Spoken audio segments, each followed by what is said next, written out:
Alright, back with another video, 3 days after the last one I posted. It is 5 in the morning right now. I am tired, but at the same time I'm not tired. It's kinda good. Alright, well, let's start the video. Schizophrenia and hallucinations. They're little funny little things. I remember during a school year that I kept hearing voices when I was really sick. But the question is, can my experience counter God? Well, this video will consist of 2 sections, modern experiences and biblical experiences. So let's get going.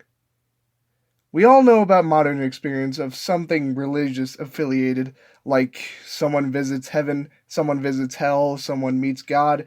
We had to have heard it before, at least once. I personally don't believe a lot of it, but that's because everyone makes their own version of it. We know that people pray to God, but what if God spoke back? Schizo, right? There are 2 things that can happen. They prove it by prophecy or doing something that proves that it happens, and if it doesn't happen, then we can assume that it was a product of hallucinations or schizophrenia. Again, I don't really believe in experiences today, so I'm really just giving a reason on why I would believe one. And I can understand why people wouldn't believe a lot of these experiences, like they're really crazy. I mean, whenever I see visions on YouTube, I always try and align it with the Bible and see if it matches. And if it doesn't, I don't believe it. This is how it works. And if they can't prove that they saw it, then maybe they just got it from the Bible. That's why I don't really trust it. It's pretty plain and simple. I don't know. You could give your reasoning in the comments, but I think that should make sense for modern experiences. The God in the Bible is a God of evidence.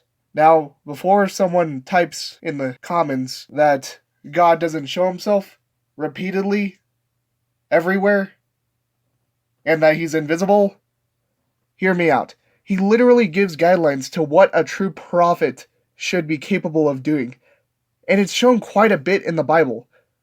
Daniel predicted the fall of an empire. Isaiah predicted an attack that would induce them to use human dung to cook food. And Paul literally went blind and followed the orders of God to go to Damascus and gain his eyesight, and it worked. If someone has a vision and they tell it to someone, then if it were a vision, then God would let people test you on it. That's just how he works. Also, the visions people have should not be denied. Let's get that clear. We cannot disprove what people see, but we can disprove how they saw it. Hallucinogens, sleep deprivation, food poisoning, you name it. So if God were to give a vision, it wouldn't just be a vision of him. That's not how he works.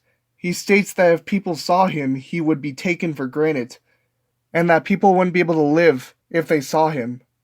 Though, I wish to go on with the video, so I'm not gonna, cite it. I'll cite that for another video, but let's continue on. So if we're looking at modern experiences, I urge you to question them on their authority by using prophecy or miracles as a test for them. So, when we're talking about biblical experience, this is a frequent thing in the Bible. To have experiences with voices, dreams, and visions, I will cover at least 3 of these experiences for each section. Meaning, 1 for each section. I don't know why I stated it like that, but voices. These are common in the Bible, and an easy one to show an example for.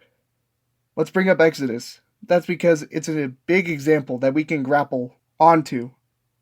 We'll use Exodus 3 as an example and how it relates to modern experiences. Moses walks in on a talking bush that's on fire, and he believes that he's talking to God. Now, how does he prove that to Egyptian polytheists? In fact, how do you convince that a voice in a burning bush told you to tell Pharaoh to let his people go? Well, when Moses went to Pharaoh and said, "Let my people go," he didn't just give a funny look and leave. He turned a staff into a snake. He told of 10 plagues that came true, and he even split the Red Sea. Moses didn't come without evidence. It even talks about how God, or the idea of God, hardens his heart and he disbelieves it. Moses came in showing that he did hear the voice of God. But what about other prophets? How would they prove that their dreams are prophetic? Well, there is an instance in Judges where this happens. In Judges 7, a man tells us about a dream, about a cake of barley bread rolling into a Midian tent and toppling it over. Well, God uses a lot of symbols in the Bible, but his dream works. Gideon really did throw a cake at a Midianite and won. Nah, I'm just kidding. But this dream proves true because Gideon did conquer the Midianites right there, straight after, and gave authority to the man that gave the dream. That's how you prove if someone actually got something from God and thought. See, if you don't test someone on their dream, if they say, oh, this is a dream, that Midianites are going to topple over, meaning that the tent was the Midianite and the barley cake was the Gideon going in along with his men and toppling down the Midianites. I mean, we see that a lot. Like in Revelations, that book is full of symbols and a lot of stuff, and it's still getting examined, and another video. Alright, so I'm going to use Mary's visions of Gabriel for this one. 4 visions, which, in Luke 1, Gabriel visits Mary and tells her that she will have a child that is of God, who will be called Emmanuel, which means God with us. Plus, she was still a virgin, and she had a child. How would this make sense? Well, she did get pregnant, so that came true, but how would she prove to the people that she didn't commit adultery?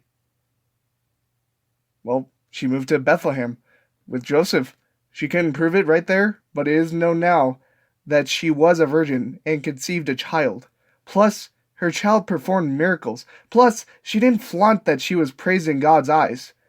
That's the difference in this vision from modern experiences, is that Mary didn't say to everyone that she had the Son of God in her womb. But people today say that their vision is from God because there was grass and a man in a robe. Also, at least Mary could prove it by God, unlike today.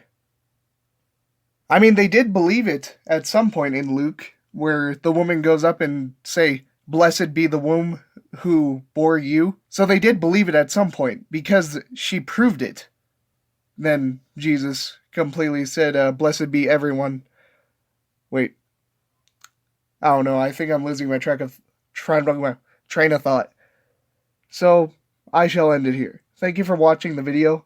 If there's anything you would like to comment or refute, leave it in the comments or my email. God bless you all. See you in the next video.